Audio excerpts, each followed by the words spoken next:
Obsadené. Toľko ku škandálom týždňa. Poďme na to, milí priatelia, na môj prvý, alebo náš prvý host.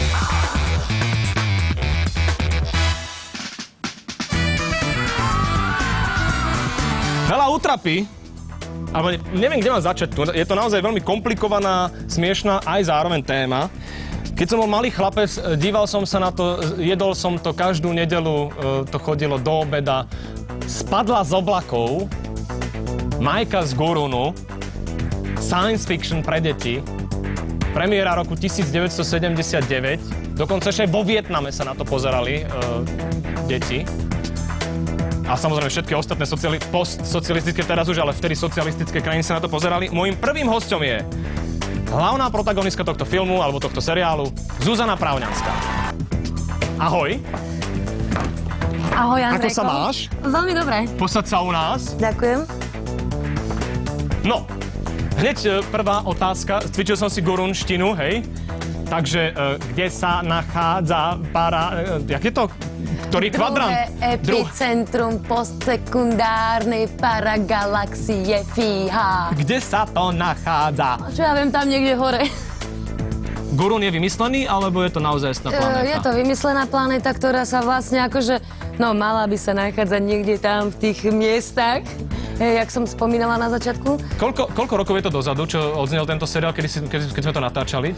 Teda ja nie, ale teda televizácii. Je to strašne dávno, je to už 30 rokov 30 rokov dozadu. Vôbec si sa nezmenila. Díky. Chýbajú ti len tie čižmy. No to sú není oni. Toto nie sú oni? To sú není oni. Toto nie sú oni? Vieš, koľko stáli tie čižmy? Vieš, koľko stáli tie čižmy? Koľko? 2300 korún sme za ne museli dať, aby sem prišli. Tak tie, čo som mala originál, tak tie stali 19 000. 19 000 vtedy v tom čase? Áno, v tom čase. To boli čase. veľmi drahé. Áno, maximálne drahé čižmy. To boli vyslovene na moju nohu robené a dokonca mi narastla aj noha, takže mňa už ku koncu tlačili. V tom čase ty si nepodpísala zmluvu, ale podpísali rodičia. Áno. Dá sa zverejniť, koľko sa zarobilo za ten seriál? Nie, nedá sa, lebo ja sama neviem. Ty sama nevieš? Presne neviem, no približne, ale tak nerada to zverejňujem. Ten seriál sa predával do niekoľkých krajín. Boli za to tantiemy? Prišlo niečo? Nie. Z Vietnamu? Nie. Neprišlo z Vietnamu nič? Nie. Ako to je možné? Ako je to možné, pretože moji rodičia kedy akože nemali takú možnosť ako deti prominentov, hej, podpísať takú zmluvu, že aby som ja dostávala tie tantiemy. Čo boli tvoji rodičia vtedy? No, robotníci. Robotníci. Možno, že práve preto si sa ale dostala. Ako prebiehal konkurs? Ty si vlastne začínala v reklame. Áno, máte ako 5-ročná. Máte na Gurune reklamu? Máte tam reklamné vysielanie? Ja myslím, že aj áno. Áno? Ako dávno si bola na Gurune? Kedy to bolo naposledy? Ježišmaria, 1900-500. 1900-500? Ty si prežila naozaj, môžem to povedať, krutý život? Je to krutý život? Ako to ty vnímaš všetko? Tak vnímam to už akože, čo bolo, bolo. Čo bolo, bolo? Áno, snažím sa akože všetko s úsmevom a s humorom zobrať, ako neberem nič už vážne. Teraz dosť exkluzívne v jednom denníku. Zletela si rovno do pekiel. Tu je ťažké veci, naozaj veľmi, veľmi ťažké veci. 14 ťa znásilnili. Áno. Ako sa to stalo?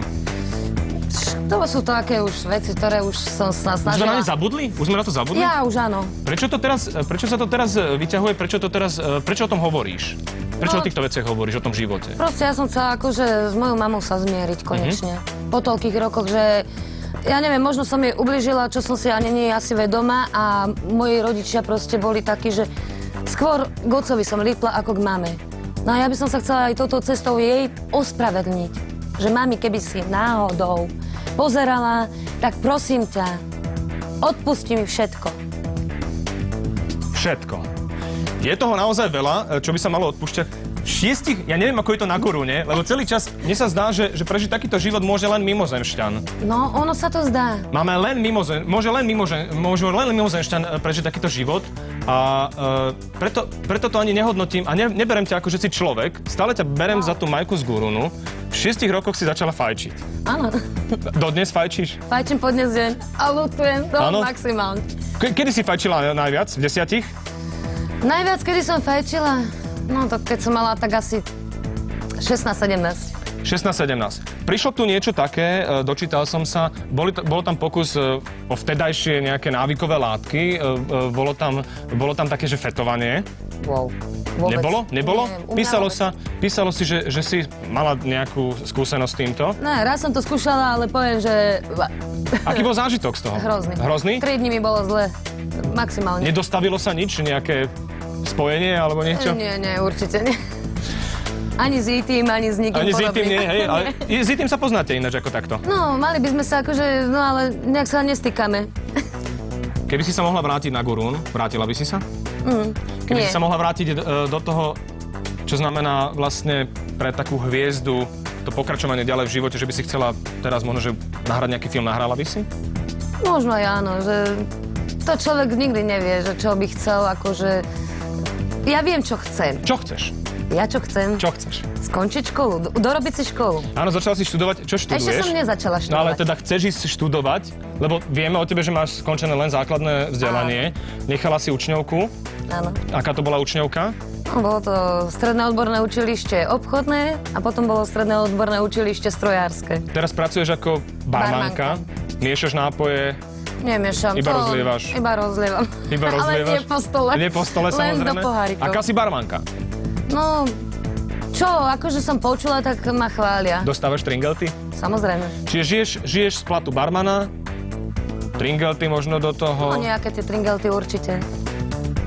Keby si mala vybrať teraz a vrátiť sa naspäť do showbiznisu, vrátila by si sa? Nechala by si barmanstvo? Nie, nenechala by som. To by som si nechala ako druhú prácu. Vráťme sa však k tomu, ako si ty spomínaš na natáčanie Spadla z oblakov? Ako to vnímaš ty teraz po rokoch? Tú slávu. Bola si slávna. No, kedy som bola slávna, áno, dá sa povedať, že áno. Tá sláva pretrváva dodnes. Si v televízii, zase o tom hovoríme. Áno. Ako si to vtedy vnímala? Ako si to vtedy vnímala? Vtedy som to vnímala asi takým štýlom, že bola som decka, bola som šťastná, že áno, Ježiš, slávna som a toto. Proste sláva mi stúpla do hlavy, no a teraz už je to akože v pohode. Vstúpla ti sláva do hlavy? No, bola kedy áno. Myslíš si, že tá sláva, ktorá vtedy ti vstúpla do hlavy, určitým spôsobom zapričinila to, že ten tvoj život sa potom začal vyvíjať tým smerom? Lebo ty si bola veľmi cieľavedomá na začiatku. Si sa odnaučila račkovať za 10 minút. Áno. Ako sa to stalo? Ježiš, to bolo pri prvom filme celovečernom. To ma už bohužiaľ nebohý pán režisér Martin Holly mi povedal, no buď sa naučíš povedať R, alebo nebudeš hrať. No ja som tak smutne odišla s takými smutnými psičkovskými očami. Hej, odišla som ako do zakulisia tam a len som skúšala ar. Zrazu mi to len akože vyletelo to zo mňa. Ja dobehla za režisérom. Pán režisér, ja viem a šťastná jak blcha. No vidíš to, že to... Ale bolo ešte počuť, akože sem tam v tom filme, že ešte ráčkujem, že to ešte nebolo také všelijaké, akože v pohode. Čiže, bola si cieľavedomá na začiatku, ale nejako sa to potom... Je tá sláva, to bola otázka vlastne, ku ktorej sa chcem dostať, je sláva určitým spôsobom príčinou toho pádu? Áno. Áno? Áno. Keby si to mohla vrátiť naspäť... Určite by som sa nesprávala tak, jak som sa správala vtedy. Išla by si ale na tie konkurzy? Išla by som všetko v pohode, by som si to zopakovala, ale s tým, že proste už by som snáď nechcela akože prežiť to, čo som prežila. Vlastne ja som nemala detstvo. Mne všetky tieto akože natáčania mne zobralo detstvo. Furt a stále v tom istom kruhu. Stále v jednom a tom istom. Boli tam aj nejaké také akože...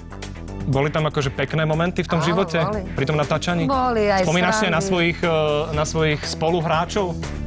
Tak spomínam. Na Maťa Landla, akože a Mišo Suchánek. Na telefonickej linke máme práve Mateja Landla. Dobrý večer, Maťo, počujeme sa? Dobrý večer, ahoj, áno, počujem ťa. Ako sa máš? Čau. No, veľmi dobre, fajn, pozerám vás práve v televízii. Ahoj, Maťko. Pozdravujem Zuzku, ahoj. Ahoj, Maťulo. Vydávaš sa so Zuzkou občas? No, nie, vieš čo, myslím, že sa naposledy videli pred nejakými 5 rokmi, myslím. Pred 5 rokmi. Zmenila sa odvtedy? Áno, vyzerá veľmi dobre. Wow, zmenila som sa? No tak si taká nejaká oveľa krajšia, taká... Ďakujem ti, Maťulko, za kompliment. Taká v pohode pôsobíš. V pohode. Ďakujem za kompliment. Ako si ty vtedy, keď si natáčali, vnímal svoju slávu? To je otázka. Tak keď sme to natáčali, ešte som tú slávu nevnímal, pretože sme ešte vtedy slávni neboli. Tam tá popularita nastúpila, až keď sa to začalo vysielať, čiže to bolo až v nejakom 78. roku niekedy. Neskôr, Matilo. 79. rok bola premiéra. 77 sa to točilo, 78 niekedy v decembri sa to, myslím, premiérovalo. Nie, premiérovala sa to až v 79. Matilo. No to už je jedno. To už... Ale tak dobre, no. prišlo to, boli ste každú nedeľu na obrazovke. Ako si to vnímal ty, keď si išiel po tej ulici a hej, čutka ide, pozrite sa. Tak ono to malo aj svoje veľmi príjemné stránky, tá popularita, ako to tak hrialo na duši, akože sme známi, že nás všetci spoznávajú, že si nás vážia, ale malo to aj samozrejme svoje negatívne stránky v tom zmysle, že keď už som bol neskôr starší, povedzme, bol som už na gymnáziu a chcel som, povedzme, s nejakou priateľkou mať nejakú anonymitu, tak to bolo veľmi komplikované. A potom sa našli samozrejme aj ľudia, ktorí boli ako závisliví a boli, povedzme, až nepríjemní, dokonca v niektorých situáciách až vulgárni. Ako to, že ty si to zvládol? Tak neviem, čím to je, že som to zvládol, ale predpokladám, že som to zvládol aj vďaka mojim rodičom, mojej mame a môjmu otcovi, ktorí teda ma v tom období držali dosť nakrátko. A moja mama bola v tom období na Novej scéne, pohybovala sa ako herečka medzi mojimi vtedajšími vlastne kolegami hereckými, kde som pokračoval v ďalších natáčaniach rôznych ako televíznych inscenácií a filmov a neskôr nastúpil potom aj dubbing. A ja som sa možno niekedy aj normálne správal, ale keď som niekedy mierne zaafektoval, tak na druhý deň, prípadne ešte v ten večer, to už moja mama vedela. Takže som to mal hneď na stole a hneď som mal samozrejme, ako sa hovorí, hubovú polievku a mi proste mama vyčistila do tom žalúdok, že teda nech sa láskavo správam normálne, že ja som momentálne dobrý v tomto fachu, v tejto branži, ale že je milión iných tenistov, volejbalistov, futbalistov v mojom veku, ktorí sú tiež dobrí a to neznamená, že sa musia správať nejako ináč ako ostatní moji rovesníci. Ďakujem ti veľmi pekne. Čo robíš teraz? Točíš nejaký film? No tak ako iste vieš, túto tvoju ironickú otázku chápem ako že si robíš žarty. Neviem, o akom filme hovoríš. No však sa pýtam, že či náhodou niečo v Nemecku alebo tak. Na Slovensku sa vďaka súčasnej situácii netočí vlastne skoro vôbec nič, takže my žijeme len dubbingami a divadlom. Ďakujem ti veľmi pekne za rozhovor. Musíme ísť do pauzy. Maj sa krásne. Čau. Ahoj, pozdravujem ešte raz Zuzku. Čau. Ahoj. On herec, ty barmanka. Ako to pôjde ďalej a o tvojich budúcich nejakých plánoch sa budeme baviť po krátkej pauze. Ja vás veľmi pekne poprosím, milí televízni diváci, zostaňte nám verní. Padne totiž aj otázka na detektor pravdy. My tu máme taký živý detektor pravdy, ktorý naozaj funguje. Takže stretneme sa o pár sekúnd.